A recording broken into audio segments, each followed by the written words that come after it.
सभी दर्शकों को जय भीम, नमो बुद्धाय, नमस्कार। आज मैं लेके आया हूँ बहन कुमारी मायावती जी का जो पहले संघर्ष था, व्यक्तिगत संघर्ष की दास्तान थी, वो आगे चलकर बहुजन समाज के उत्थान, मान सम्मान और स्वाभिमान के प्रति संघर्ष की लंबी हकीकत बन गया।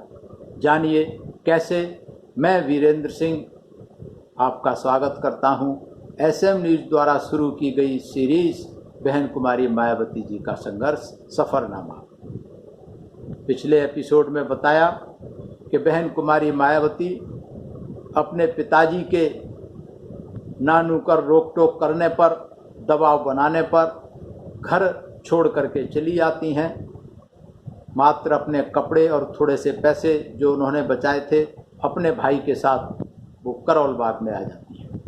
करोल बाग में जहां बाम सेब का कार्यालय रेगरपुरा में हुआ करता था, वहां आ जाती हैं। आप सोचिए, एक जवान लड़की घर छोड़ करके एक अंधेरी गली में कहाँ जाएंगे, क्या होगा, मिशन कहाँ तक पहुँचेगा, कब पहुँचेगा, कैसे पहुँचेगा, कुछ भी निश्चित नहीं था, कुछ भी पता नहीं था। क्योंकि जब उन्होंने संघर्ष शुरू किया था तो बाम सेब बनी, बाद में DS4 बनी, बहुजन समाज पार्टी बनी, लेकिन कुछ भी निश्चित नहीं था कि क्या होगा, कब क्या होगा। इतना बड़ा रिस्क लिया, इतना बड़ा जोखिम उठाया कि घर छोड़ करके वहाँ आ गई। घर छोड़ करके जब आ गई, पार्टी कार्यालय पहुंची, बाम सेब के दफ्तर में साहब कांशीराम बाई चांस उसी दिन अपना दौरा समाप्त करके पहुंचे थे, क्योंकि वो अक्सर बाहर ही रहते थे। बाम सेब के कार्य से, पार्टी के काम से अक्सर इधर उधर घूमते रहते थे। पार्टी यहाँ दिल्ली में तो कम ही रहते थे। जब साहब कांशीराम आए तो साहब कांशीराम को बहन कुमारी मायावती जी ने सारी दास्तान बताई कि मेरी समझ में आ गई, मुझे क्या करना है। घर वाले, माँ बाप, भाई बहन हमारे इस काम में रुकावट बन रहे थे। टाइम बेटाइम आने जाने पे उन्हें परेशानी होने लगी थी, अंगुली उठाने लगे थे। तो इस तरीके से जब उन्होंने दबाव बनाया तो हमने घर छोड़ दिया और तहैया कर लिया है कि अब हम आपके निर्देशन में बहुजन समाज के उत्थान के लिए पूरा अपना जीवन समर्पित कर देंगे। तो बहन कुमारी मायावती ने इस तरीके से साहब कांशीराम को अपने गृह त्याग की कहानी बताई।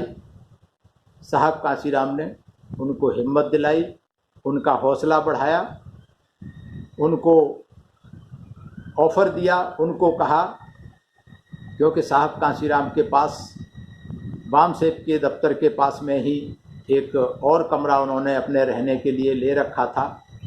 तो साहब ने कहा कि मैं तो यहाँ कभी कभी आता हूँ, मैं तो अक्सर बाहर ही रहता हूँ, और आप जो है अपने भाई के साथ यहाँ पे रह सकती हैं।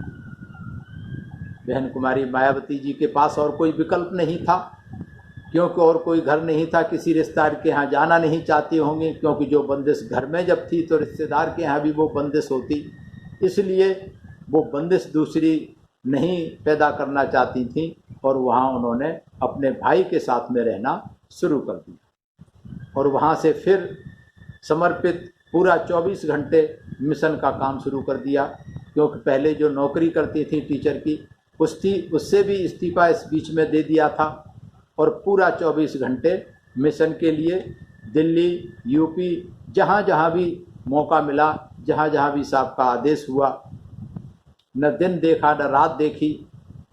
बिजली है नहीं है, लालटेन जला करके ही कैडर देने का काम शुरू किया। पंखा है नहीं है, गर्मी में पसीना टपक रहा है, लेकिन ये काम चलता रहा।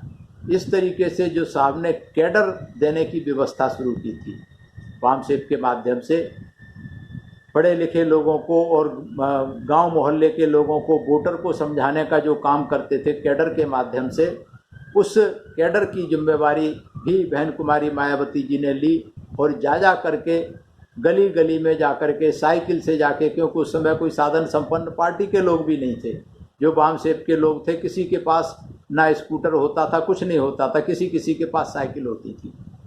वो दिन मैंने भी देखे हैं।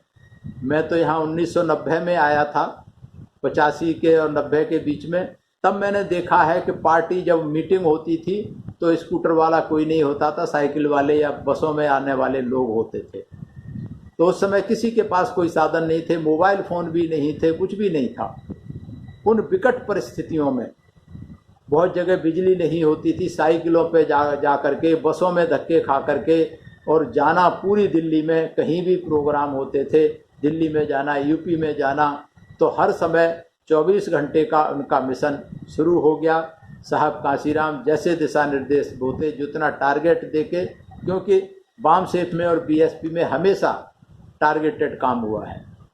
साहब कांशीराम भी पहले टारगेट देते थे कि इतने दिन में ये काम होना है, और वही शैली बहन कुमारी मायावती जी की अब तक है कि वो टारगेट ओरिएंटेड काम होता है, कि हर काम का टारगेट होता है कि इतने दिन में ये काम करना है, होना है, और लोग करते हैं। तो इस तरीके से बहन कुमारी मायावती ने पीछे मुड़ करके नहीं देखा। घर वालों की फिर चिंता छोड़ दी। घर वालों को सोचा होगा कि शायद प्रभुदास जी, इनके पिताजी ने शायद सोचा होगा कि 2 4 6 दिन 10 दिन धक्के खा करके जब कहीं नहीं मिलेगा तो वापस आ जाएगी, ऐसा शायद सोचा होगा। लेकिन बहन कुमारी मायावती जी ने प्रभुदयास जी अपने पिताजी की उस आशा पे भी पानी फेर दिया। एक बार घर से निकल आए तो दोबारा मुड़ करके नहीं देखा। इस तरीके से संघर्ष चलता रहा। लेकिन फिर बहुजन समाज के लोग ही अंगुलियां उठाने लगे साहब कांशीराम और बहन जी को लेकर के, ओछी बातें करने लगे, नीचता की बातें करने लगे, बदनाम करने की कोशिश करने लगे।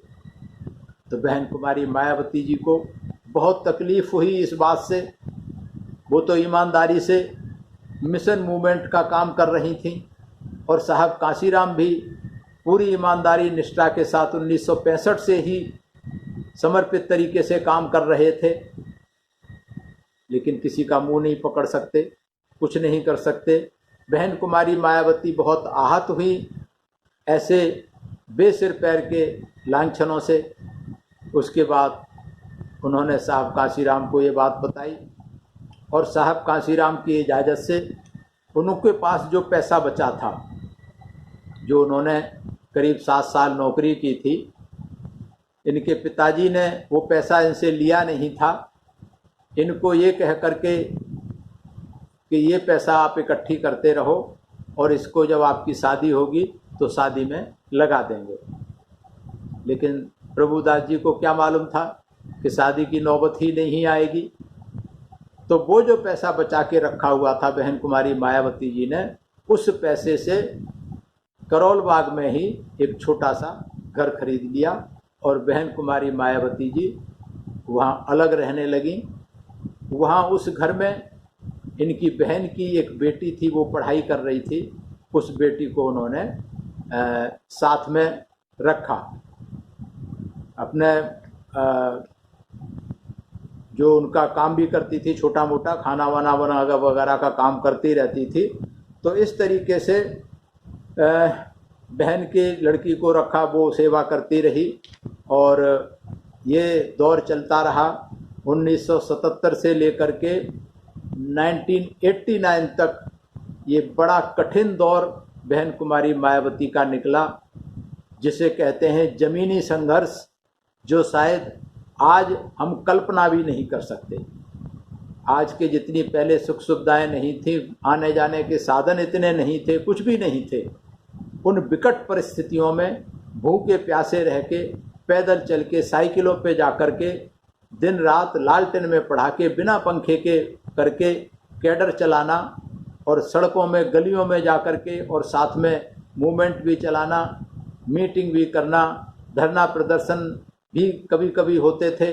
तो इस तरीके से जो जीवन भर संघर्ष किया, इतना कठिन संघर्ष किया 1977 से लेके 1989 तक, वो बहुत बड़ा एक कठिन संघर्ष था, एक तपस्या थी जीवन की, जिसके बारे में हम शायद कल्पना भी नहीं कर सकते। हम सोचते भी नहीं हैं कि साहब कांशीराम और बहन कुमारी मायावती जी ने ऐसा भी संघर्ष किया होगा।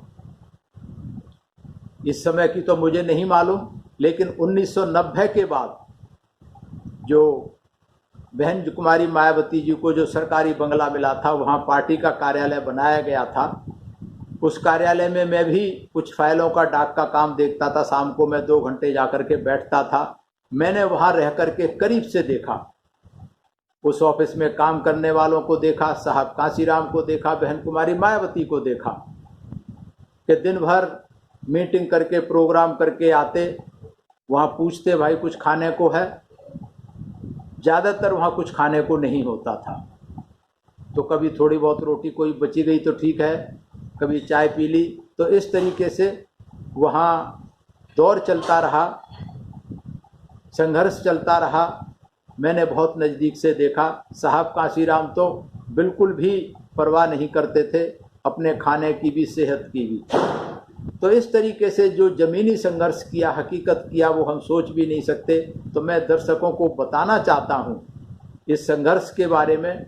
मैंने भी सुना है, क्योंकि मैंने 1990 में जब मैं दिल्ली में आया था, तो उस समय के काफ़ी लोग थे जिन्होंने बहन जी के साथ में इस तरीके से संघर्ष किया था।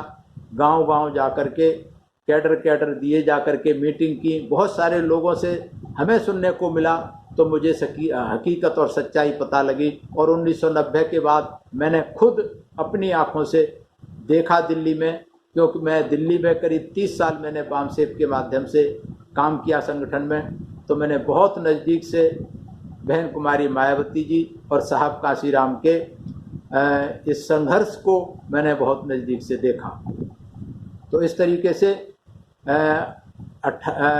1989 में बहन कुमारी मायावती पहली बार जब चुनाव जीत करके आती हैं, मेंबर पार्लियामेंट बनती हैं, तो फिर बहन जी को सरकारी बंगला नॉर्थ एवेन्यू में अलॉट होता है 62 नंबर, जहां फिर बहन जी ने वो जो कमरा लिया था, उस कमरे को वहां से छोड़ करके वो अपने सरकारी आवास में आ गई, रहने लगी। और वहीं पार्टी का कार्यालय भी बनाया गया। तो जो पार्टी के लोग थे कार्यालय में बैठते थे, वो भी वहीं रहते थे।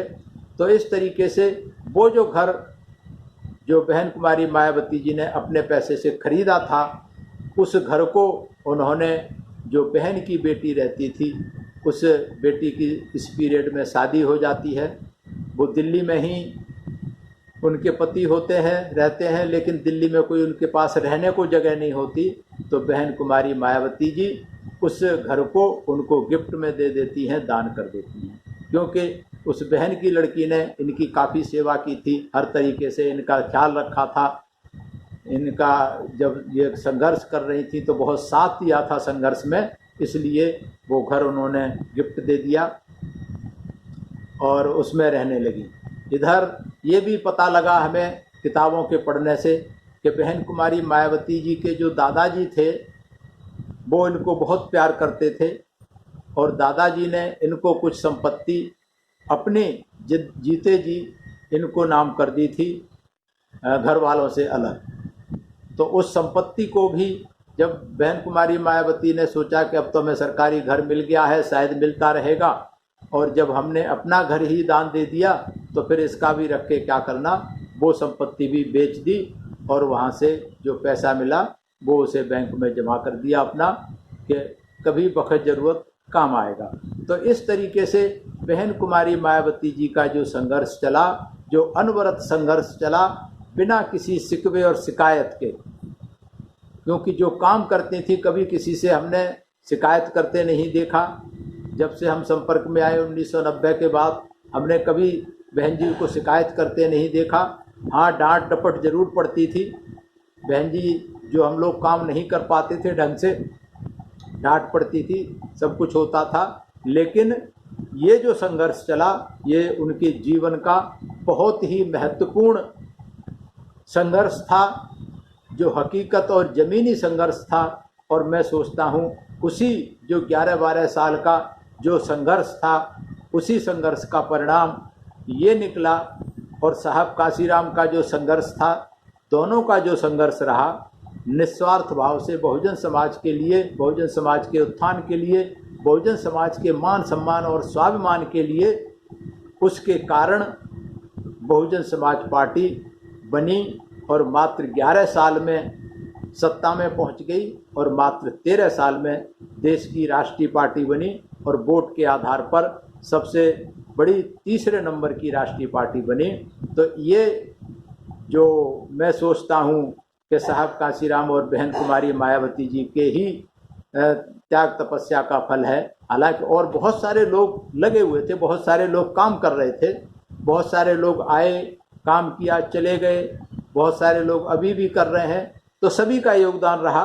लेकिन जो नेतृत्व रहा, नेतृत्व पे बहुत कुछ निर्भर करता है कि नेतृत्व किस तरीके से काम करता है। तो जो साहब कांशीराम का नेतृत्व और बहन कुमारी मायावती का जो नेतृत्व रहा, वो मिशन के लिए एक वरदान साबित हुआ, एक वरदान सिद्ध हुआ, जिसका रिजल्ट 4 बार उत्तर प्रदेश में बहुजन समाज पार्टी की सरकार बनी। बहन कुमारी मायावती 4 बार उसकी मुख्यमंत्री बनी। आज बस इतना ही, और आप सभी का धन्यवाद। आप सभी से मेरा निवेदन है कि अगर आपको ये सीरीज़ पसंद आ रही है तो आप SM न्यूज़ को लाइक करें, ज़्यादा से ज़्यादा शेयर करें और कमेंट्स के द्वारा हम लोगों का मार्गदर्शन करें। सभी को मेरा नमस्कार, जय भीम, नमो बुद्धाय।